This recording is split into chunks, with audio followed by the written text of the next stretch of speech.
This segment of DelmarvaLife is sponsored by For All Seasons Behavioral Health and Rape Crisis Center. Well, as kids head back to school, new schedules, friendships, and responsibilities emerge. And you know it can be stressful. It can be a very stressful situation for not only the students, but for the parents as well. Well, you know, one way to help make this time more manageable is by building a toolbox. Not with screwdrivers and a hammer, but with coping strategies providing support. Here to tell us how to make that happen, you know Beth Anne Dorman. She's the CEO for All Seasons Behavioral Health and Rape Crisis Center. Thank you so much for joining us, kids. Wonderful Glad to be here. You. So, all right, I'm going to hit with the most obvious question. Yeah. Why is back to school so difficult for kids? Well, let's start with transition. Transitions are always tough.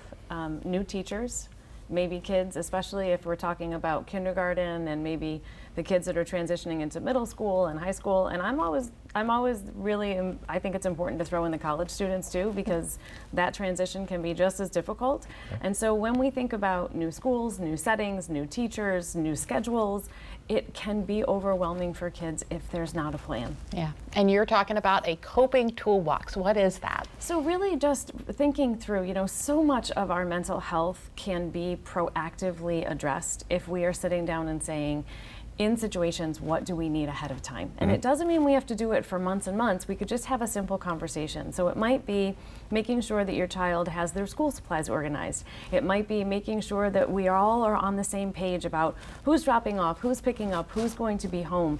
When we think about the moments of stress when it comes to transition with kids in school, 9 times out of 10, it reverts back to there wasn't a plan in place. And so sometimes it's just simply a plan to say, if this, then that, and what's the backup?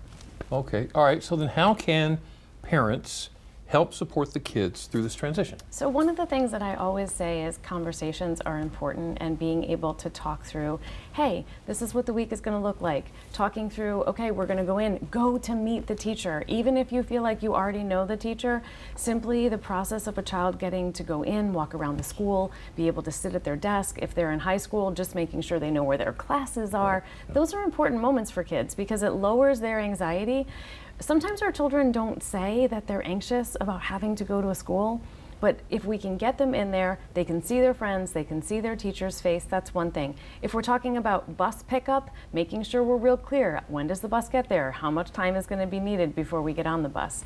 When we're also looking at kids who are coming home from school, if you notice that your child is showing up and not as happy as they were when they left, simply have a conversation. Help me understand what happened throughout your day. Trying really hard with our toolbox to make sure we're not opening up conversations with close-ended questions. So not, did you have a good day, but tell me the best thing about your day. What was one of the hardest things about your day? And in times where kids might still be struggling a little bit, think about things like, do they need a stress ball when they get home? Is there a good TV show that everybody can sit down together? You know, is there a funny video or a funny meme? Or is it really just a conversation of what's not working? Let's try to figure out new strategies. You know, until she said it, going into high school, I would have nightmares. I couldn't find my classroom. Oh, I still have those. Well, and that really is a true thing for a child who, you know, when we get to 9th grade, you're supposed to have it all together, right? Yeah. You're in high school and you're hanging with the big kids now. It can be really intimidating. So simply, I know I used to do like a map for my children, and I would say, your first class is to the right, the next class is upstairs to the left. Those are really helpful. Even if they never use it, at least talking it through is helpful. Yeah. But if it is overwhelming for both the child and the parent, they can turn to someone for help? Absolutely. You know, we, For All Seasons has walk-in appointments for both telehealth and in person. And some of these transitions are hard. And I always say, it doesn't mean you have to be in therapy for years. It might just be a 6 to 8 week time period where you just need to get over the hump, or it may be something where there's a larger issue happening and we can help you uncover that, whether it's for the child or for the parent or the caregiver. That's a good another thing to have in our toolbox. Absolutely. Is your phone number. Thank you so much, Beth Anne Dorman, for All Seasons. We appreciate you.